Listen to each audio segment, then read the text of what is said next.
Let me start, in the interest of full disclosure, to share with you why I am here. A simple starting point is that Arnab is a friend and Republic is a highly respected media platform. But I don't think that would complete the story. I'm here because of all of you. On my way into this beautiful conference setting, I asked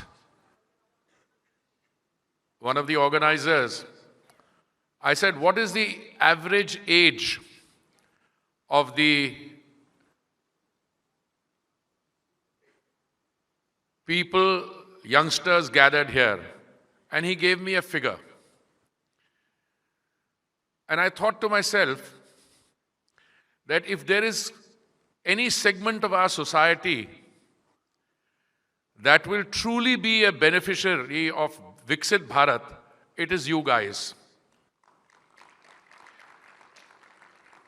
If the average age here today is, say, 22, I mean, literally the weighted average, then we are in 2025, and clearly, in 22 years, you will be in the prime of your life. But more important than that, you would have shaped the journey to a Viksit Bharat from today onwards to a $40 trillion economy. But more than that, you would have shaped the contours of that journey. You will be the beneficiaries of that journey, but you are also going to be the agents of that change. So 3 concepts came to my mind, and I think I'll start by sharing them with you. One, and I say this unapologetically, you are fortunate to have been born in today's India. Today's India, which is happily reclaiming its past. So I will start by saying reclamation. My second submission to you is affirmation. Today, no matter which part of the world you live in, or what educational pursuit you are undertaking, or what professional pursuit you are undertaking, India looms large on the global horizon. And that is true whether you are discussing energy, with which I am primarily associated, or you are in technology. The transformation that is taking place in the world, India is part of that. So I say reclamation, affirmation, but the most important is the final one, which is creation. You are the guys who are the agents. You are the agency for that change. And if I come to my current job, if I may call it that, which is Minister for Petroleum and Natural Gas, my friend introduced me also as Housing and Urban Affairs. I did that for 7 years. I was also Minister for Civil Aviation for 2 years during the pandemic. We managed to get Air India privatized during that. I was also Minister for Commerce and Industry, which is a job I'd rather leave to my colleague Piyush ji just now with what's going on in the world. What is the current change that we are witnessing? I'm a student of history, so I always turn around and say, anything that you discuss has to be in the context of continuity, which is continuity of current policies and the change. But I make this submission to you before I go on to the hardcore subject, is that no matter which way you look at it, the change that is taking place today is revolutionary. It's not evolutionary or slow continuity giving rise to incremental change. It is revolutionary. Let me share some statistics with you.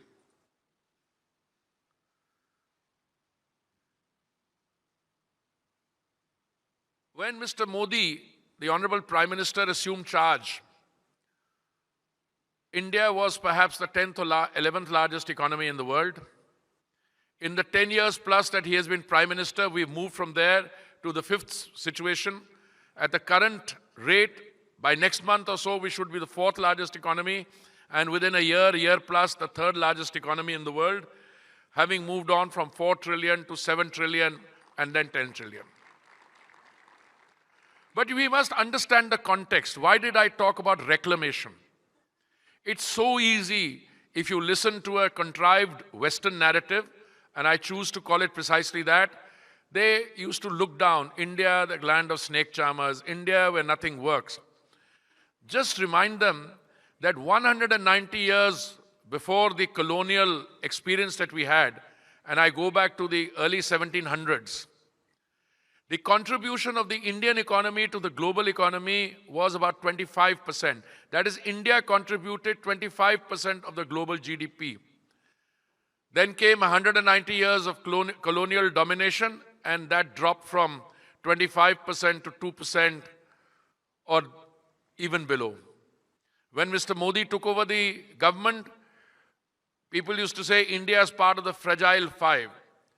Fragility being defined as, if you're traveling and you have a suitcase and it has marked fragile, handled with care, it might contain some stuff which is easily breakable.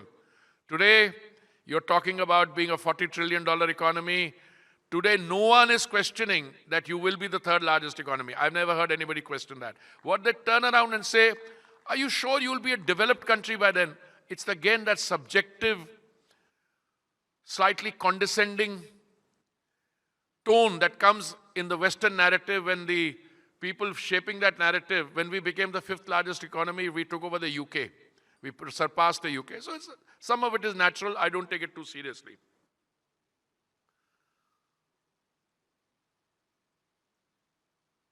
India was the first country to meet the Paris Agreement commitments, achieving 9 years ahead of 2030 our Paris commitments. 9 years ahead. We all talk in terms of energy, traditional energy not being friendly because it's a fossil fuel, hydrocarbons, you need to move away. Yes, I think we do need to move away. And India is in the forefront of doing that.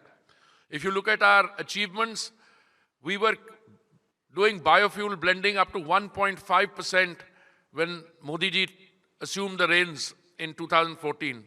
We had a target of 10% by 2022 November. I had just become Minister for Petroleum and Natural Gas in 21, and I used to be in doubt whether we'll be able to do it. No, we did it 5 months in advance. Then we had a target of 20% blending by 2026. We did that 6 years in advance. We've already almost reached 19.6 or 20%. Why are we able to do this? A, you have a government that is politically committed to the transition. A government which is putting in place an ecosystem which will enable that transition. And a government which is ensuring, as was the overall objective, that we will leave the planet better off than of the kind that we inherited. A transition by definition involves a journey. The journey being pure fossil fuels to pure green energy. That is what would be called total sustainability. And I want to share something with you, a statistic I'm very happy to quote very often. In 1956, a young economist in the oil major Shell said that oil would peak. By oil would peak means there would be no need for crude oil after that by the year 2000. Not only did he get his assessment wrong, but he got several other things wrong and created total chaos. Today, we are in 2025. We are set on the journey. Our biofuel targets have been achieved 6 years in advance. We are stepping on the gas, literally, pun intended, on compressed biogas. We are moving down green hydrogen. But if I were to ask any of you, and if you are professional economists, to make an assessment by when will oil peak, I don't think any of you would hazard a guess whether it will be by 2030 or 2040 or 2050. Because in order to make the transition meaningfully, you must also have green energy ready. Now I want to come to a few interesting statistics. What have we done and why do I think the youth, all of you, because the subject matter is really very, very interesting. It is innovation and ambition converge to shape a limitless India. What is the limitless India? One, clearly you can't have a limitless India only in terms of saying we are rich in resources. But I think if you have to look at that limitless India's true potential, it lies in all the kind of people who are gathered here. I also want to extend a very warm welcome to my colleague and dear friend, the Honorable Chief Minister of Assam. Give him a very warm hand.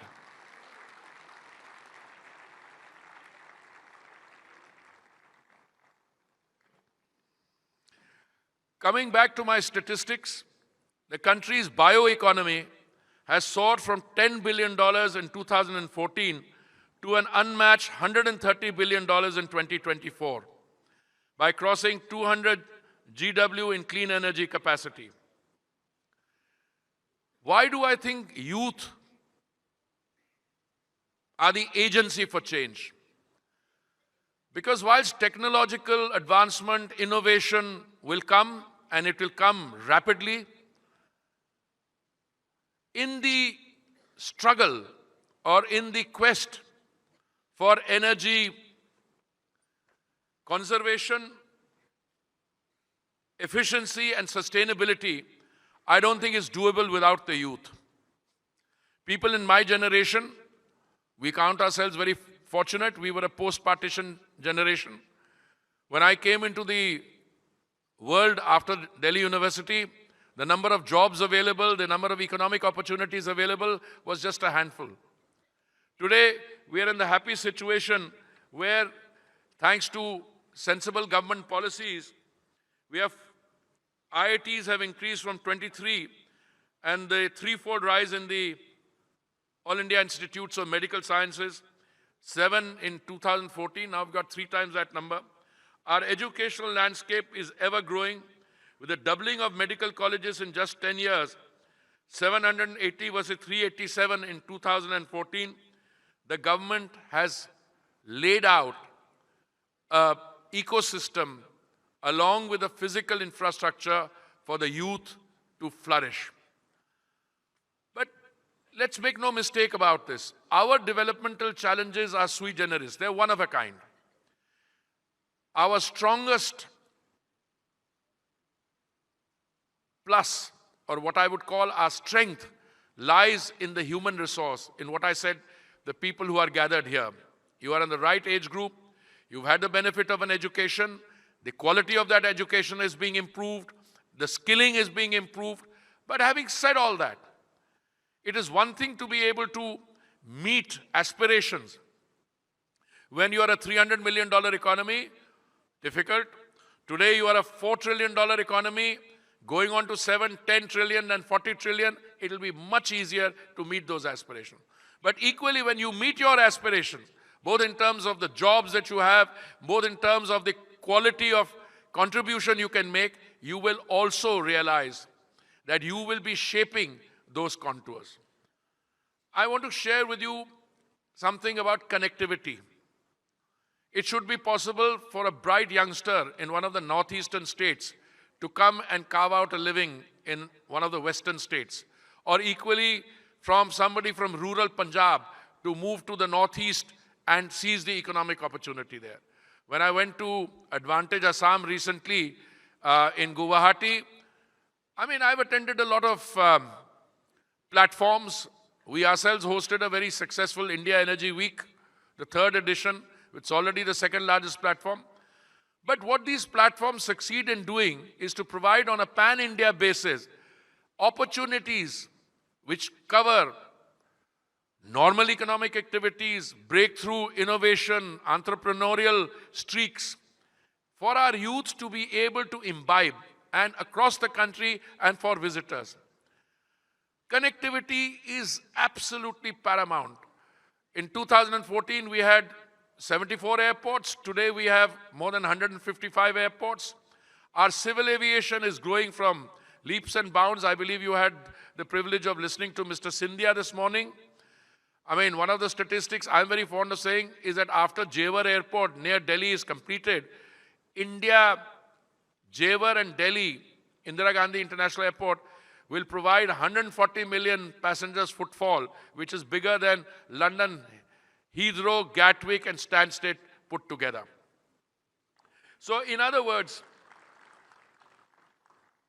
we are now looking at a situation where, I shouldn't say this, people may be sensitive, but I think the tipping point has come. You will get a reverse movement of people who went to the United States, Canada, certainly United Kingdom, who went there looking for economic opportunity. I think it's the opportunity here that beckons.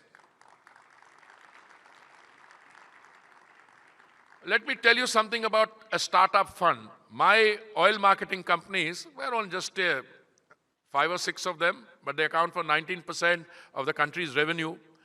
They have a startup fund of 550 crores. And I had a meeting with them recently when I was in Assam. We went to a neighboring state. We had one of the brainstormings which we have every month. And I told them I'd like to see this startup fund increase from 550 to 2,000 crores before long. And I didn't see any dissenting tone there. They are supporting 303 startups with something like 290 crores. But the real good news is that we have the 3rd largest startup ecosystem in the world with more than 1.5 lakh startups and nearly 120 unicorns. You guys know what a unicorn is. For any country which can produce 120 unicorn, and that too also recently, that country has arrived. We have 1,700 global capability centers currently operating in India, employing more than 2 million highly skilled Indian professionals. I'd like to see that change a bit. I want the global capability centers, but I don't like a situation when we say 2 million highly skilled individuals. I want that skilled employment also to take place, because these global capability centers are working to assist the economic entities outside India. So we need to have a growth in the others as well. A report by NASSCOM said that Indian global capability centers set to touch $100 billion by 2030 and generate 2.5 million jobs.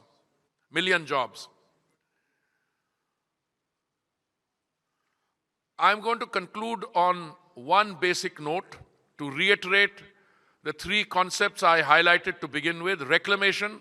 You are very fortunate that you are living in a country which today is reclaiming its past with a great sense of confidence and pride. Affirmation that the Indian ecosystem today, the growth of the economy, the strength of resolve in the political leadership is all looking at providing limitless India with a boost. And you guys are the center of it. You are the ones who will shape the journey from here to Viksit Bharat. Because if your average age is 22 now, you will be in the prime of your life and you will be in your mid-40s when Viksit Bharat arrived. And finally, in that quest for clean energy, which I am more directly dealing with now, you guys are the agency for that change in all respects. Because I think you will do more for conservation, efficiency, and sustainability than any other segment of society. So it remains for me to thank you for giving me a patient hearing. God bless you. May you go from strength to strength. And I want to thank the Republic and my friend Arnab for giving me this opportunity. Thank you very much.